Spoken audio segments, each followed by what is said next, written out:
Welcome to this month's training drill. I'm Jim Baldwin from the ERSI, and this is Paul Berry.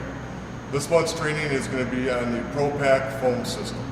So, you asked for a hot works permit? That's right. I'm with the ERT, Jim. They just asked me to come and look at the hazards before you start all this, and they give you the permit. So we're kind of looking over here at this area. I think we're going to lay down some foam, just prevent anything from happening, ignition sources or anything like that, right? So I'll make sure they check that off on here and get back with you and get your permit. Good? Okay. Okay, go ahead. I just want to fill in this area with the foam, maybe a little bit on the floor, to prevent any of the sparks coming over and igniting, okay? No problem. Thank you.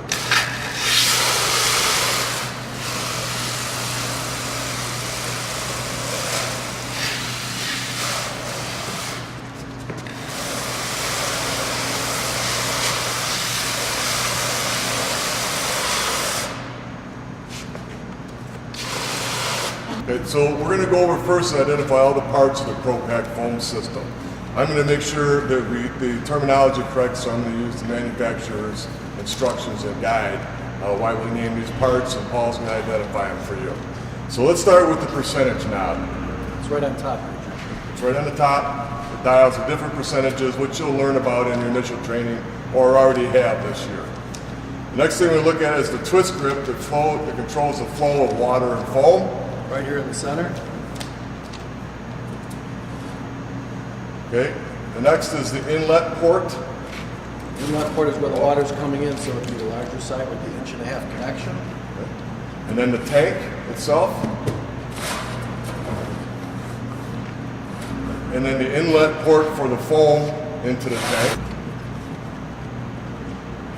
Okay, good. And then the outlet hose. The red hose. Okay. Then we have 3 different types of nozzles. We have the medium expansion nozzle, which is a large one. Then we have the straight stream nozzle. And then the next one in your left hand is the low expansion nozzle.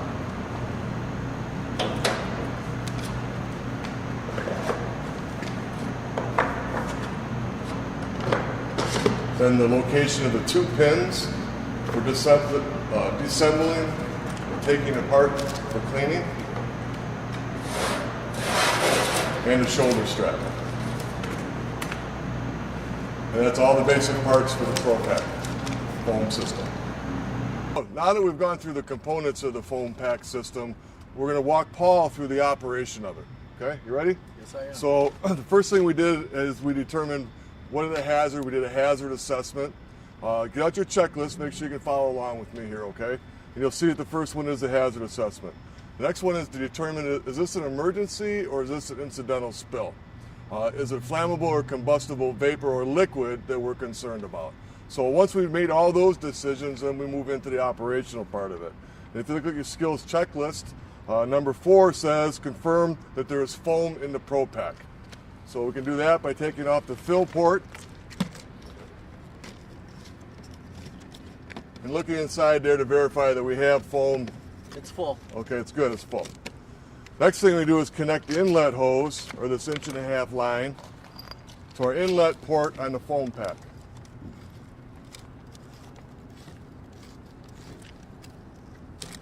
Okay. Okay, and you can see step 3 on your checklist is we've secured a water source already previously before we demonstrated this. And that's what Hank's doing up there. So we've attached the inlet side. Now we attach the outlet, the red hose. Outlet hose, correct expansion nozzle. And we're going to use a large nozzle, attach that. Then confirm that our setting is at 3%. It's at 3%. Okay. Confirm the ProPack control flow valve is in the off position. It's off. And then ask to have the water line charged. Charge the line. Charging the line. Once the line is charged, then you can turn the control flow valve to open and apply the foam to the liquid, ensuring appropriate coverage.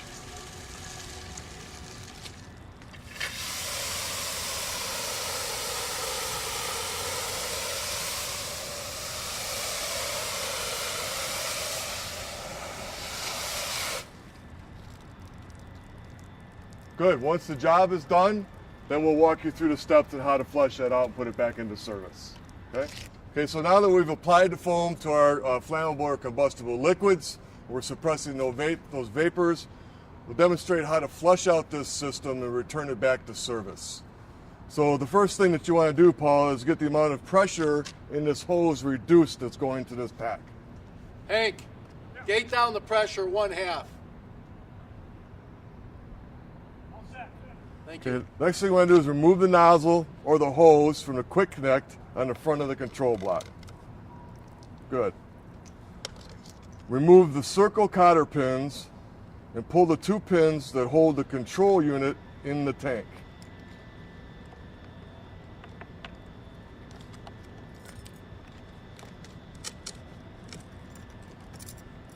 Good. Now pull straight up to remove the control unit and pickup tube from the tank. Make sure the percentage knob is not in the off position.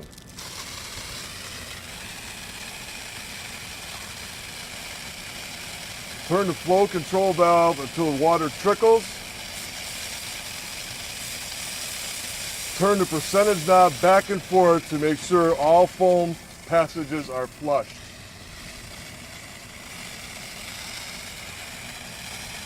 Then shut the water off and reinstall the control unit into the tank and reinsert the pins.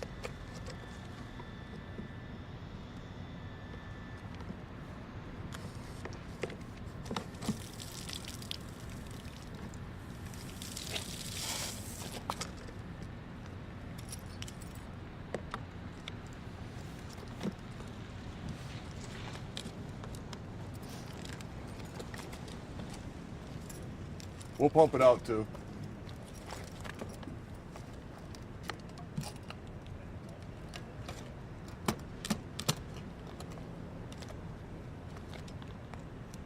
Okay.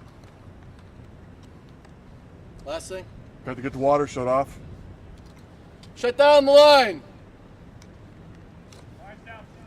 Okay, then we refill it with foam, put the cap on it, refill it with foam, replace the nozzle and the red supply line.